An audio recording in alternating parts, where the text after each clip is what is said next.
उस सोच के खिलाफ चला रहे हैं जो ये कहता है कि बिहार बदल नहीं सकता है, उस सोच के खिलाफ चला रहे हैं जहां लोग कहते हैं कि लालू के डर से भाजपा को वोट दे और भाजपा के डर से लालू को वोट दे। उस सोच के खिलाफ चला रहे हैं जहां लोग कहते हैं कि बिहार में इतना जाति है, इतना भ्रष्टाचार है, यहाँ पर इतना बाहुबल है कि कोई यहाँ खड़ा ही नहीं हो सकता है। जन सुराज का एजेंडा उस सोच के खिलाफ है कि बिहार को बदला नहीं जा सकता है, क्योंकि हम लोग ऐसा सोचते हैं कि नहीं, बिहार को बदला जा सकता है और बदलने की जिम्मेवारी चाहे आप उठाएं या हम उठाएं, प्रयास आज हो या 10 वर्ष के बाद हो, करना तो किसी न किसी बिहार के व्यक्ति को ही पड़ेगा। और हम लोग ऐसा समझते हैं कि ये हमारी जिम्मेवारी है, इस मिट्टी का कर्ज है। अगर भगवान ने हम लोग को बुद्धि शक्ति दी है तो हम लोग को निश्चित तौर पर इसके लिए प्रयास करना चाहिए, इसीलिए प्रयास कर रहे हैं। जो सेशन पास हुआ है इसके बारे में आप क्या कहना चाहेंगे? वक्फ बोर्ड के कानून के मेरिट को अगर हटा दिया जाए वो अच्छा है, खराब है उसको छोड़ दीजिए। हमारा या जनसुराज का वक्फ बोर्ड को लेकर विरोध इस बात को लेकर है कि जब देश बना, कुछ जो बेसिक मूल्यों के साथ देश बना, उसका संविधान बना, उनमें अगर कोई आप आमूलचूल परिवर्तन करते हैं तो जो लोग भी ये परिवर्तन कर रहे हैं उनकी ये जवाबदेही है, नैतिक और राजनीतिक जवाबदेही है कि जो समाज का वर्ग उससे प्रभावित हो रहा है उसको विश्वास में लेकर वो कानून बनाया जाए। वक्फ का कानून जो बना है, मुझे नहीं लगता है कि भाजपा वाले उस वक्त में ट्रांसपेरेंसी लाने के लिए या उस कोई फंक्शनिंग को बेहतर करने के लिए लेकर आए हैं। विशुद्ध तौर पर हिंदू मुस्लिम की राजनीति करने का इनका एजेंडा है। इसका प्रमाण ये है कि आप देखिए, पीछे एक कानून आया था सीए एनआरसी का, और भाजपा ने और भाजपा के समर्थकों को यह बताया गया कि सीए एनआरसी कानून इसलिए देश में जरूरी है क्योंकि यहाँ से मुस्लिम शरणार्थियों को, मुस्लिम आतंकवादियों को हटाना है। कुछ लोगों ने यह भी कहा कि हिंदू खतरे में है, अफगानिस्तान में, पाकिस्तान में, बांग्लादेश में, उनको लाकर देश में नागरिकता देनी है, इसलिए सीए एनआरसी लगाया गया, का कानून लाया गया है। अब मैं आपके माध्यम से भाजपा के अपने साथियों से, उनके समर्थकों से पूछना चाहता हूं कि भाई सीए एनआरसी देश में लागू है, बता दो कि पिछले 2 साल में कितने हिंदुओं को तुमने अफगानिस्तान, पाकिस्तान, बांग्लादेश से लाकर उनको नागरिकता दी है, या ये बता दो कि कितने मुस्लिम आतंकवादियों को तुमने उस कानून के तहत देश से हटा दिया। अब वो कानून भूल गए। मेरे भाई, सीए एनआरसी इसलिए लाए थे कि बंगाल में 1-1.5 करोड़ वोट पोलराइज करके लिया जा सके। तो इनका एजेंडा है हर साल 1.5 साल में कोई ना कोई एक ऐसा मुद्दा लाओ जिससे समाज में हिंदू मुस्लिम वाली बात चलती रहे। इनका अगर एजेंडा ये होता कि वक्त में ट्रांसपेरेंसी आए, उसमें जो गलती हुई है उसको सुधार किया जाए। किसी ने मुझे कहा कि वक्त के कानून से अगर भूमिहीनों को जमीन मिलेगी आपको क्या दिक्कत है? हमने कहा भाई तुम कानून पढ़ के दिखा दो। अगर कानून में लिखा हुआ है कि वक्त में वक्त की कोई ऐसी जमीन जो गलती से वक्त के पास है उसको लेकर भूमिहीनों में बांटा जाएगा, कहाँ कानून में लिखा गया है? भाई इनका उससे कोई लेना देना नहीं है। इन्होंने बस खाली हिंदू मुसलमान करना है, जैसे सीए एनआरसी पर किया, जैसे ट्रिपल तलाक पर किया, जैसे कॉमन सिविल कोड पे कर रहे हैं। इससे कोई लेना देना नहीं। इस भाजपा की सरकार में एक ही दिक्कत है, हम भी मोदी जी के साथ बहुत दिन काम किए हैं, ये गोल पोस्ट बदलते रहते हैं। अभी कल एक रिपोर्ट पढ़ रहा था कि आरबीआई ने सर्कुलर जारी किया है कि 500 के काउंटरफीट नोट बहुत बड़ी संख्या में बढ़ गए। आपको याद होगा जब डीमोनेटाइजेशन किया गया तो कहा गया कि काउंटरफीट नोट खत्म हो जाएगा, आतंकवाद खत्म हो जाएगा। अब कोई सवाल ना उनसे पूछ रहा है ना वो जवाब देते हैं। आप लोग फिर हम नया चीज लेकर आ गए, अब नया चीज बात करेंगे। पहले कहा भाई 5 ट्रिलियन की इकोनॉमी हो जाएगी, अब कोई नहीं पूछ रहा है कि 2014 में कहा कि सारे लोगों को घर मिल जाएगा, फिर 22 में आते कह रहे हैं कि 5 ट्रिलियन की इकोनॉमी हो जाएगी, अब 25 आते आते कह दिया कि हम तीसरे बड़े इकोनॉमी हो जाएंगे। भाई जो पहले कहा था उस पर भी तो जवाब दे दो। कल मोदी जी आ रहे हैं और मैं अच्छा किया कि आपने सवाल उठा दिया। अब मोदी जी से आप लोग को एक ही सवाल आपके माध्यम से पूछना चाह रहा हूं कि 2015 में सर आप आए थे, 1,25,000 करोड़ के पैकेज की घोषणा आपने आरा से बिहार के लिए की थी।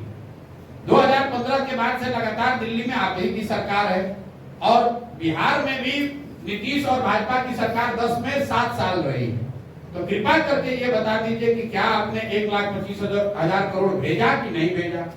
अगर भेजा तो इसका मतलब है कि आप ही की राज्य सरकारों ने उसको लूट लिया, या फिर आपने भेजा ही नहीं। तीसरी तो कोई बात हो नहीं सकती, क्योंकि हम लोग तो कहीं देख नहीं रहे। 1,25,000 करोड़ का पैकेज आपको हमको तो कहीं नहीं दिख रहा है। तो दो ही बात हो सकती है, या तो मोदी जी ने भेजा नहीं, या भेजा तो उन्हीं की राज्य सरकार ने उसको लूट लिया। तो मोदी जी को कल उसका जवाब देना चाहिए।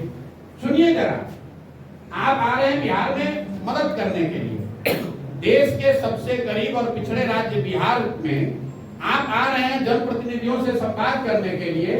उसका खर्चा है सैकड़ों करोड़ रुपया। आप लोग देखे होंगे सरकारी आदेश जारी किया गया है, जितने पंचायती राज और जनरल एडमिनिस्ट्रेशन से जुड़े हुए लोग हैं, बाकायदा इनको टारगेट दिया गया 200, 400 बस करके 10 लाख लोगों को इकट्ठा करने का।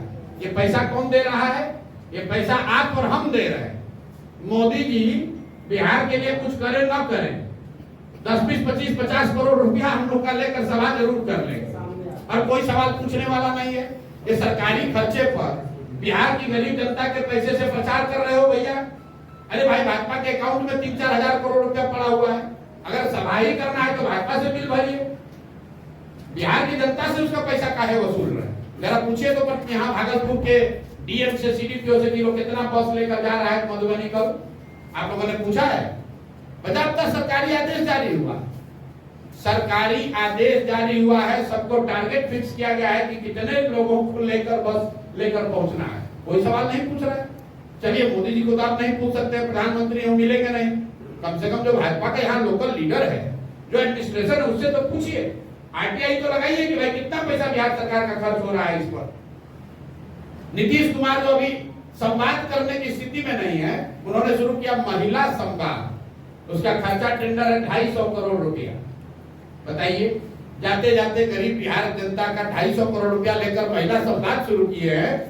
मतलब किसी एक कॉन्ट्रैक्टर को 250 करोड़ रुपया दे दिया गया कि गाड़ी और वीडियो चलाओ, और ऐसे व्यक्ति का चलाओ जो व्यक्ति खुद संवाद नहीं कर सकता है। उसका जब फ्लैग ऑफ किया तो उसमें एक शब्द बोले नहीं, क्योंकि उनकी मानसिक शारीरिक स्थिति नहीं है कि भाषण दे पाए। प्रशांत जी, एक बात बताइए, जो कश्मीर में जो घटना हुई इसको कैसे देखते हैं? बिल्कुल इसकी निंदा करते हैं, दुखद है। और पहले हम लोगों ने ऑलरेडी जनसुराज से कहा है, इस तरह की घटनाएं निंदनीय है। निहत्थे टूरिस्ट पर आकर गोली चलाना, उनकी हत्या करना, ये जघन्य अपराध है। और ये दिखाता है कि आतंकियों के और आतंक के जो जड़ें हैं वो राजनीतिक नारों के देने से नहीं खत्म होने वाला।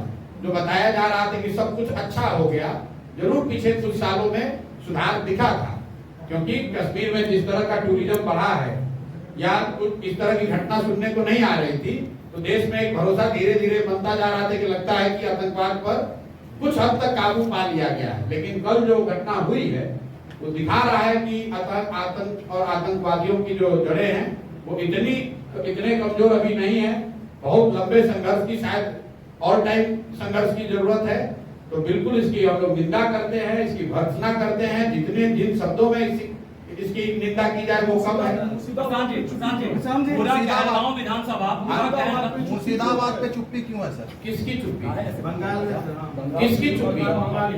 मेरी चुप्पी? मेरे भाई, ऐसा है, आपने तो कोई पूछा नहीं सवाल कि हमने जवाब नहीं दिया। और हम बिहार में हैं तो केरल में भी कोई घटना हो रही है, तमिलनाडु आंध्र प्रदेश में भी घटना हो रही है, तो आप क्या कहते हैं कि हम पीरपैंती में आकर मुर्शिदाबाद की चर्चा करें, जूनागढ़ की चर्चा करें, केरल की चर्चा करें कि पीरपैंती की चर्चा करें? आप अगर सवाल पूछेंगे तो प्रशांत किशोर हर सवाल का जवाब दे ही रहे हैं, रोज मिल रहे हैं, मीडिया से मुखातिब हो रहे हैं। मुर्शिदाबाद की घटना बिल्कुल गलत है। उसको आप जातीय और धार्मिक उन्माद के कलर मत दीजिए। जो भी वहां पर देखिए, जो भी कानून का उल्लंघन कर रहा है या जो भी किसी भी तरह के हिंसा में शामिल हो रहा है, तो हिंदू हो, मुसलमान हो, सिख हो, अगड़ा हो, पिछड़ा हो, कोई भी हो, उसकी भर्त्सना होनी है, उसकी शिकायत, उसकी निंदा होनी है। इसमें कहीं कोई इफ बट किंतु परंतु नहीं है। पूरा कहलगांव विधानसभा जो है वो फ्लाई एक्ट से परेशान है। 10 से 15 हजार बच्चे रोज कहलगांव से आसपास के इलाके से स्कूल में आते हैं और सांसद और विधायक वहां के पूरे मौन है और जनता धूल खाक के मर रही है। तो इस पर आप क्या कहना चाहेंगे? इस पर डबल इंजन की सरकार पिछले 10 वर्षों से चुप क्यों है? और बच्चे जो आम ग्रामीण है, जो शहरी लोग हैं, वो पूरी तरीके से बेदम हो रहे हैं। इस पर सवाल कोई क्यों नहीं उठा रहा है? बच्चे और लोग परेशान हैं। लेकिन आप भी भागलपुर में ही रहते हैं, यहीं के पत्रकार हैं, यहाँ के लोग उसी नेता को बार बार फिर जिताएंगे तो स्वाभाविक तौर पर उनको परेशानी होगी। मैं पूरे बिहार घुमा हूँ और जब लोग ये बताते हैं, पूछते अच्छा विधायक जी कितना बार से जीत रहे हैं, तो कहता है 3 बार से। सांसद महोदय कितना बार से जीत रहे हैं, तो भैया 4 बार से। तो मेरे भाई अगर आप समस्या से परेशान हैं तो उसी नेता को वोट क्यों दे रहे हैं।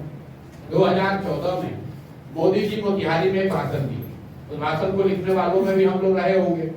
चीनी मिल के कंपाउंड से मोदी जी ने कहा कि जो ये बंद चीनी मिल है, इस चीनी मिल से बनी हुई चीनी का चाय पीऊंगा तभी बिहार में वोट मांगने आऊंगा। अब 14 के बाद मोदी जी लगातार 11 साल हो गए, कितनी बार आए वोट मांगने। चीनी मिल तो चालू नहीं हुई, उसका 1-1 इंच जमीन बिक गया। जो लोगों ने जमीन को खरीदा लूटा वो ज्यादातर लोग भाजपा के नेता है। लेकिन महत्वपूर्ण बात यह है कि मोतिहारी से भाजपा का सांसद विधायक उसके बाद से लगातार जीत रहा है। तो अगर आप चीनी मिल के न चलने से परेशान हैं, मोदी जी या किसी नेता ने जो गलत वादा किया उससे परेशान है, तो फिर उसको वोट काहे दे रहे हैं। और अगर वोट दीजिएगा तो वही स्थिति बनी रहेगी। जन सुराज का पूरा प्रयास यही है। हम तो मन से ये बात कहते हैं कि भाई आप 5 किलो अनाज के लिए वोट दे रहे हो तो 4 किलो अनाज मिल रहा है। आप मंदिर मस्जिद के लिए वोट दे रहे हो तो मंदिर मस्जिद बन रहा है। आप जात के लिए वोट दिए हो तो जाति जनगणना हुआ है। आप लालू जी को आवाज और सम्मान के लिए वोट दिए थे तो गरीब और पिछड़ों को लालू जी के राज में आवाज और सम्मान मिला है। आपने नीतीश को बिजली के लिए वोट दिया है तो बिजली आई है। लोकतंत्र में आप जिस चीज के लिए भी वोट देंगे वो आपको मिलेगा, कम मिले या ज्यादा मिले। लालू को दीजिए, नीतीश को दीजिए, मोदी को दीजिए कि प्रशांत किशोर को दीजिए। ये बेकार दिमाग लोग लगाते हैं कि हम किसको वोट दें। महत्व इस बात का नहीं है कि वोट किसको देते हैं, महत्व इस बात का है कि वोट किस बात के लिए देते हैं। जिस बात के लिए वोट देते हैं बिहार में भी वो चीज हो रहा है। बिहार में लोगों को अपने बच्चों के पढ़ाई रोजगार की चिंता नहीं है, उसके लिए वोट करना नहीं है।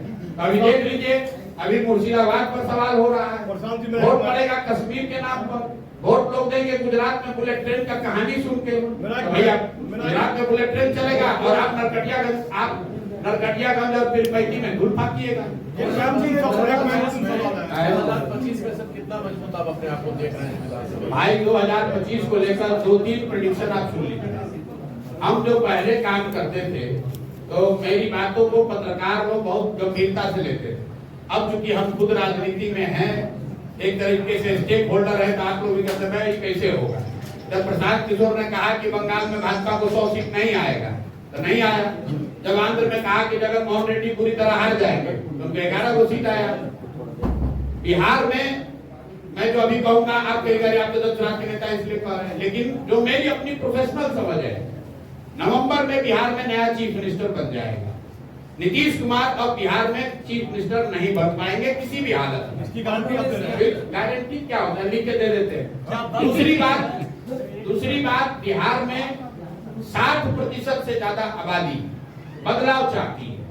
वो चाहे राजद का सपोर्टर हो, किसी जाति का हो, किसी धर्म का हो, भाजपा का सपोर्टर है, नीतीश का सपोर्टर है, 60% से ज्यादा लोग आंकड़े बता रहे हैं वो बदलाव चाहते हैं।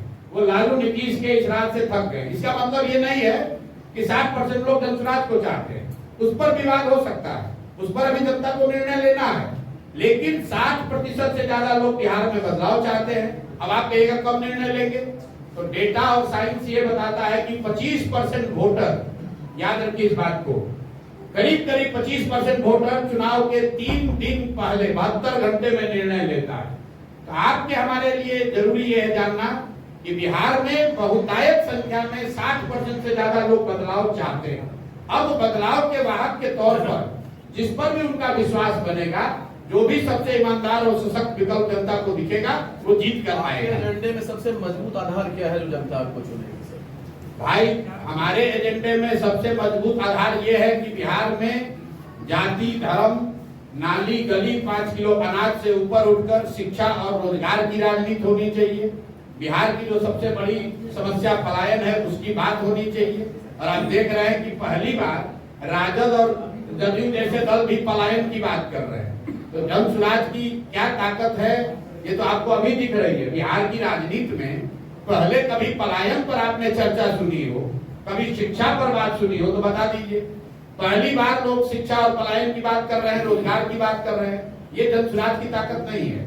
ये लोकतंत्र में विकल्प होने की ताकत है। प्रशांत जी, एक सवाल जिस दिन लोगों के पास विकल्प मिल जाएगा तो जो दल अभी पहले से बने हैं उनको भी जनता के मुद्दों पर जवाब देना पड़ेगा, क्योंकि अभी तक वो मुद्दों की बात इसलिए नहीं करते, उनको मालूम है कि काम करे चाहे नहीं, डर के मारे हम ही को वोट देगा। अब जब विकल्प एक मिल गया है तो सबको जवाब देना पड़ेगा। प्रशांत जी, एक सवाल है कि जाति और धर्म के नाम पर जो है जितनी प्रतिशत आबादी रहती है उतना उसका जो है उम्मीदवारी या फिर उसको राजनीति में जो है हिस्सेदारी मिलती है, लेकिन सबसे अधिक हिस्सेदार आबादी जो है आज युवाओं की है, 60% से अधिक है। तो राजनीति में उसे जो है उम्मीदवारी के लिए चुनाव लड़ने के लिए जगह नहीं मिलती है। तो जनसुराज इस पर जो है आगे कुछ करेगी ये, क्योंकि आप भी जो युवाओं के कंधे पे जो है आगे बढ़ रहे हैं। हम किसके कंधे पर आगे बढ़ रहे हैं हमको ये नहीं पता है। चलिए कम से कम आप मान तो रहे हैं कि हम आगे बढ़ रहे हैं। जी जी, हमारे विरोधी तो ये कह रहे हैं कि हम लोग आगे बढ़िए नहीं। युवाओं के अब आप बताइए, पहले तो लोग कहा जब हम चलना शुरू किए, कह बिहार में चलने से क्या होगा, ये कितना दिन चलेंगे। जब चल लिए 2-2.5 साल दल बन गया, 1 करोड़ लोगों ने मिलकर दल बना लिया, दल बनाने से क्या होगा। जब दल बनाकर आगे बढ़ के संगठन खड़ा कर लिए, कह संगठन खड़ा करने से क्या होगा। जब 10% वोट आ गया तो कह रहा है 10% वोट से क्या होगा।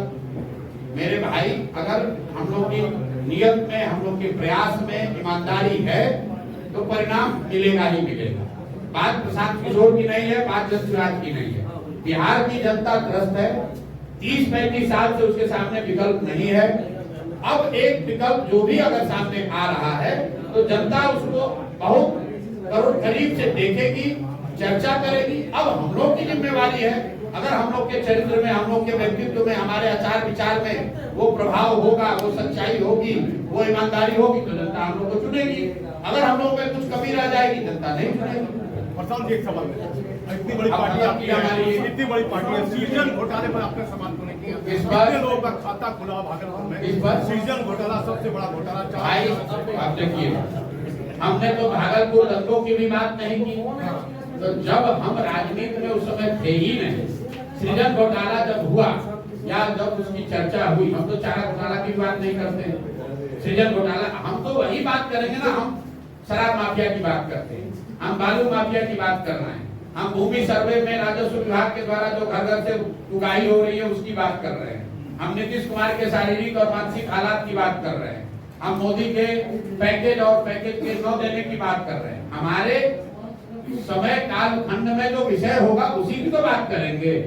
अब फिर श्री कृष्ण बाबू के टाइम में बिहार का क्या मुद्दा था उस पर चर्चा हो सकती है, लेकिन वो राजनीतिक तौर पर उस पर रोज टीका टिप्पणी करना पैसा। अभी जदयू नीतीश कुमार के बेटे को प्रोजेक्ट करने की कोशिश कर रहा है। देखिए, मैं जो व्यक्ति राजनीति में नहीं है उन पर टीका टिप्पणी करना उचित नहीं समझता हूँ।